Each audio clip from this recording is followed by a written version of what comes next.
So the Washington Commanders finally signed a linebacker. Maybe not the one we wanted, but they did sign a linebacker. So we're going to talk about Nathan Gerry today, the linebacker that the Washington Commanders signed. We'll talk about if he's going to make the roster and the impact he could have on this room. So if you guys are new, make sure to subscribe for Washington and NFL content. Let's get right into it. So I'll read this tweet right here from Ben Standig. He said the Washington Commanders are signing linebacker Nathan Gerry. Source confirms. Played 46 games with the Eagles from 2017 to 2020. So linebacker, at least in my opinion, was one of the biggest needs for the Washington Commanders entering the offseason, and they did absolutely nothing to address it, besides signing a couple undrafted free agents. And they're basically, we're like, okay, we're going to bank on Jamin Davis being a lot better. And I think a lot of people did think they need another linebacker. Some people were like, they don't really need another linebacker because they play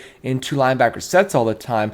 I understand what you're saying, but I completely disagree just because you got two linebackers. So that's going to be Jamin Davis and Cole Holcomb. We know Cole Holcomb's going to be solid at least.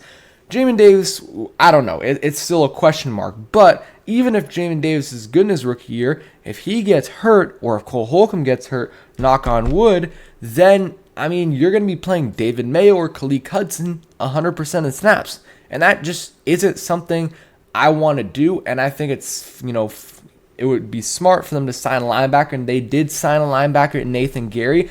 That wouldn't have been my first choice, not even like my 10th choice.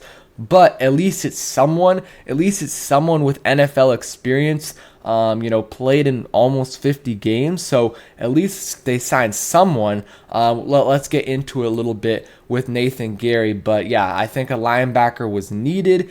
And yeah, we'll see how Nathan Gerry does if he even makes the team. And, this was yesterday. They kind of were working out some players. And Nathan Gerry was one of them. Defensive back Steven Parker. Tight end Eli Wolf. And Steven Carlson was there on a free agent visit. Usually when these things happen, they'll sign at least one guy. So they signed Nathan Gerry. Look out for Eli Wolf or Steven Carlson to get signed soon, because I think Rivera said they're probably going to sign a tight end just because of how injured they are. Their top four tight ends are out in Cole Turner, Logan Thomas, John Bates, and Sammis Reyes. So, they're struggling a little bit at that position, so I would not be surprised if they added a tight end, whether it's Steven Carlson or Eli Wolf. Really haven't done much research on them. I will, though, if they sign someone, or if they sign one of those guys. So real quick, let's look at Nathan Gerry's, profile. So from 2017 to 2020, played with the Eagles, played in 10 games in 2017, didn't really do much, 5 total tackles. And then 2018, played in 13 games, and he had 23 tackles. 2019 was kind of his big year, 78 tackles in 16 games, had 2.5 sacks, had a fumble recovery, and had 2 interceptions and a touchdown. I saw a highlight where he, made a really nice play on the ball, a really good read, and had, a pick 6 against the Jets. And then he also had an interception in 2018. And then 2020, playing 7 games, 57 total tackles, 1 sack. So he was going crazy with the tackles. I'm not sure what happened there. Probably got hurt. But, 57 tackles in 7 games is pretty impressive. Like, he was on pace for, 130 tackles on the season, 130 plus. So that's pretty impressive right there. But obviously, he's not a star linebacker. He's not a guy you want to be playing much. You guys, I'm pretty sure you guys know, Terry McLaurin absolutely diced him up. I believe that was 2019 in his rookie year for a 70-yard touchdown. That's the one where Dwayne Haskins, rest in peace, threw I think it was a slant or pass to Terry on a slant route, and Terry, took it all the way. I'm trying to find another here. Let me go back to the original tweet. And there's a picture of him, the whole defense is looking this way, and he's just looking the complete opposite way, and there's no one around him. So, we'll see. I think I'm still not 100% sure if he's better than David Mayo, because, David Mayo kind of had a similar pass. If you look at his stats, he had a couple years where he really didn't do much, and then a couple years where he was a starter and played a decent amount.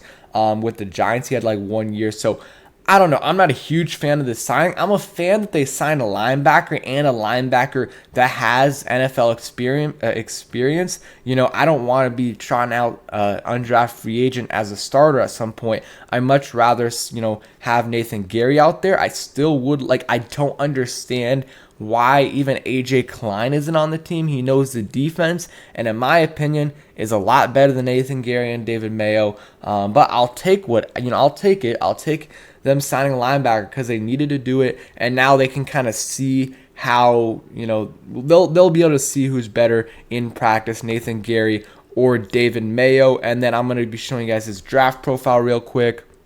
So he was a 5th-round pick by the Eagles. He's about 6'2", 220 pounds, or at least those were his measurements. When he was drafted. We can go back later and see what he is now, but I don't think it's going to be anything, drastically different. And then you look at his results: 4.58 40-yard dash. So not, blazing speed right there, but pretty fast for a linebacker at his size. That's pretty good. That's above average, I would say. 17 bench press reps, probably around average, maybe a little bit below average. I'm not sure for a linebacker. 30.5-inch vertical jump, that's and then 122 broad jump. So, it is what it is with Nathan Gerry. I think it's tough if they keep, because right now the linebackers are looking like Jamin Davis, Cole Holcomb. Those guys are locks to make the team. And then after that, you really don't know, because last year David Mayo did not make the initial 53-man roster. So, there's a pretty good chance they clear waivers, but you're probably going to have to keep, David Mayo or Khalil Hudson. So you keep those 4 and then see where you go from there. Or you can go, Jamin Davis, Cole Holcomb, Khalil Hudson, and then maybe Nathan Gerry, depending on who you like better, Nathan Gerry or David Mayo. And then if, you have to put someone on the PUP list, maybe Chase Young on the PUP list, or keep him on the PUP list or someone like that, then you can move someone onto the active roster like David Mayo, or if you have to put someone else on IR, that'll move, open up a roster spot. So that's kind of what I'm thinking right there. So he has a chance to make the team. I don't think he's going to be a stud, but, at least they signed a veteran. At least they signed a veteran linebacker, because they had almost no experience in this linebacking core besides Cole Holcomb and David Mayo. So, and at the very least, he can probably play on special teams. So thank you guys for watching. I hope you guys enjoyed the video. If you did, hit that like button, subscribe if you guys are new. And yeah, hope you guys enjoyed. Also, the people who were there at the practice yesterday, hope you guys enjoyed that. We'll be at training camp tomorrow. Peace.